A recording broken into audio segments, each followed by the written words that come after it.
बिस्मिल्लाहिर्रहमानिर्रहीम। अस्सलाम वालेकुम। आज 27 अगस्त बरोज़ मंगल हम बात करेंगे 2 अहम केसेस के हवाले से।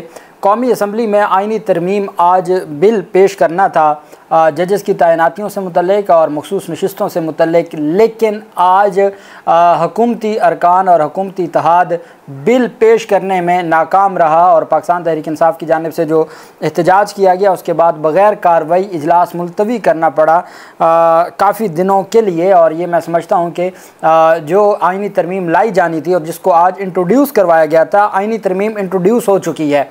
कौन किस आर्टिकल में क्या तरमीम ला रहा है वो तमाम चीज़ें मंजर आम पर आ गई हैं, लेकिन आज उसको कौमी असम्बली में पेश ना किया जा सका। पास होना तो दूर की बात है, उसके ऊपर हम बात करेंगे। और साथ में आपको बताऊंगा कि पंजाब काबीना की जानिब से कानून की मंजूरी दी गई है, उसकी तफसील भी मैं आपके साथ शेयर करूंगा। सबसे पहले मैं आपको बताता चलूँ कि जमीयत उलमा इस्लाम फजलुर रहमान की जानिब से जो कल 28 अगस्त को ताजरों की कोई हड़ताल होने जा रही है उसकी हमायत का ऐलान कर दिया है। JUI सरबराह की जानिब से 28 अगस्त को ताजरों की हड़ताल की हमायत का ऐलान किया गया है। मौलाना फजलुर रहमान ने कहा कि ताजरों की कल मुल्क भर में होने वाली हड़ताल की मुकम्मल हमायत करते हैं। महंगाई और नाजायज़ टैक्स ने अवाम का जीना दो भर कर दिया है। JUI सरबराह का कहना था कि IMF के हुक्म पर बने बजट ने अवाम के मुंह से नवाला छीन लिया है। JUI कारकुन पुरअमन हड़ताल को कामयाब बनाए। मुल्क भर में JUI बिजनेस फोरम से इस हड़ताल में भरपूर हिस्सा लें।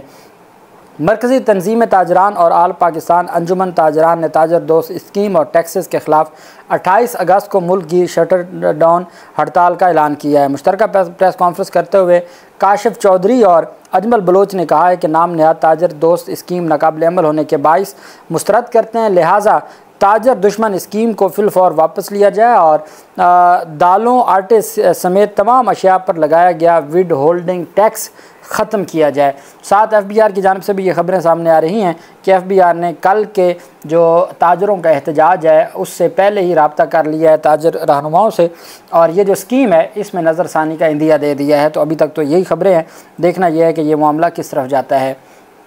दूसरी तरफ जो अहम पेशरफ सामने आई है वो पंजाब में इंसदाद गदागरी, जो ये भिखारी हैं और भीख मंगवाते हैं, उस कानून में तंजीम तरमीम कर दी गई हैं और तरमीम को मंजूर कर लिया गया है। भीख मंगवाना, भीख मांगना नहीं, भीख मंगवाना, जो पूरे माफिया हैं और जो पूरा एक सेटअप चलाते हैं वो जो हैं वो भिखारी जो बाकायदा तौर पर भिखारियों को इंगेज करते हैं और फिर उनसे भीख मंगवाते हैं, वो जो जुर्म है नाकाबिल ज़मानत करार दे दिया गया है। पंजाब काबीना ने इंसदाद गदागरी के कानून में तरमीम मंजूर कर ली है। भीख मंगवाना नाकाबिल ज़मानत जुर्म करार दे दिया गया है। महकमा दाखिला पंजाब ने भिखारी माफिया चीफ्स के गिरद शिकंजा सख्त कर दिया है। पंजाब काबीना ने पंजाब ऑर्डीनेंस 1958 में अहम तरमीम मंजूर कर ली, जिसके तहत भीख मंगवाने वाले माफिया चीफ्स की सज़ाओं में इजाफ़ा कर दिया गया है। तरमीम के तहत किसी एक शख्स से भीख मंगवाने वाले माफिया चीफ को 3 साल कैद और 1 लाख से 3 लाख जुर्माना या दोनों देने होंगे। जुर्माने की अदम अदायगी पर मज़ीद 6 माह कैद की सज़ा होगी। एक से ज़्यादा अफराद से भीख मंगवाने वाले को 3 से 5 साल कैद और 3 से 5 लाख जुर्माना या दोनों होंगी। बच्चों से भीख मंगवाने वाले माफिया चीफ को 5 से 7 साल और कैद और 5 से 7 लाख जुर्माना होगा।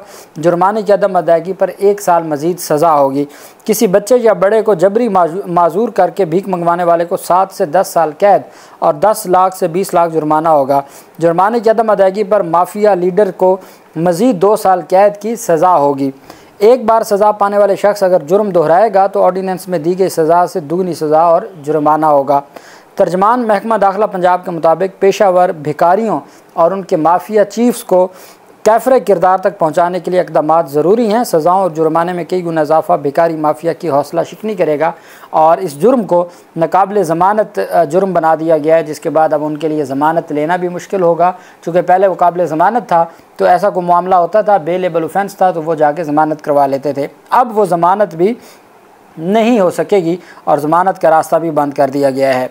दूसरी तरफ जो अहम पेशरफ सामने आई है वो नूर आलम ख़ान की जानिब से और एक और MNA हैं हुकूमती, उनकी जानिब से आइनी तरमीम इंट्रोड्यूस करवाई गई हैं आज कौमी असम्बली में। अब नूर आलम ख़ान के बारे में ये बात की जा रही है कि चूँकि वो मौलाना फजलुर रहमान की टिकट से, अब नूर आलम ख़ान भी वो हैं जिनके बारे में फाफिन की रिपोर्ट आई है और लेकिन एक बात हकीकत है कि इनके लिए चीज़ों को बेहतर करना अब मुश्किल है। उसकी वजह है कि इनके पास तो किसी सूरत आइन की तरमीम में इनके पास ना कौमी असम्बली में लोग पूरे हैं और ना ही इनके पास कौमी सेनेट में लोग पूरे हैं। अब इन्होंने आज मिस्टर नूर आलम खान की जानिब से आईन पाकिस्तान में जो तरमीम का बिल पेश किया गया है, जिसको अभी कौमी असम्बली में पेश करना है, जो इंट्रोड्यूस करवाया गया, अभी सिर्फ इंट्रोडक्शन हुआ है। Mr. Noor Alam Khan to move for leave to introduce a bill further to amend the Constitution of Islamic Republic of Pakistan, the Constitution Amendment Bill 2024 article 184। अब जो सुप्रीम कोर्ट ऑफ पाकिस्तान का article 184 के तहत इख्तियार है वो, और ये कौन सा इख्तियार है कि जी 184 में तरमीम की जाए, सियासी मुकदमात सुप्रीम कोर्ट ना सुने, सियासी मुकदमात के लिए एक अलग से आइनी अदालत बनाई जाए और सुप्रीम कोर्ट ऑफ पाकिस्तान सिर्फ छोटे छोटे जो मामलात हैं, कत्ल के और बाकी जो ऑफेंसेस हैं उनको और सिविल ज़मीनों के मामलात को सुने। आर्टिकल 184 में तरमीम का बिल इंट्रोड्यूस करवाया गया है। लीव टू बिल होता है कि पहले परमिशन ली जाती है कि मैं ये बिल पेश करना चाहता हूँ, वो leave to introduce a bill आज पेश किया गया है नूर आलम खान की जानिब से। पहला आर्टिकल 184 में तरमीम है जो ओरिजिनल जुरिस्डिक्शन है सुप्रीम कोर्ट ऑफ पाकिस्तान की। Also to leave introduce the bill if leave is granted, Mr. Suhail Sultan to move for leave to introduce a bill further to amend the Pakistan Penal Code and the Code of Criminal Procedure, the Criminal Laws Amendment Bill 2024। वो सुहेल भट्ट ने कहा कि सुहेल सुल्तान ने कहा कि वो Pakistan penal code में कोई तरमीम करना चाहते हैं और उसकी इजाज़त मांगी गई है। फिर जो एजेंडा नंबर 7 है, mister Noor Alam Khan to move for leave to introduce a bill further to amend the constitution of Islamic Republic of Pakistan, the constitutional amendment bill 2024 article 51, 59 and 106। अब आर्टिकल 51 और आर्टिकल 51 वो है जो मखसूस नशिस्तों से मुतल्लिक है।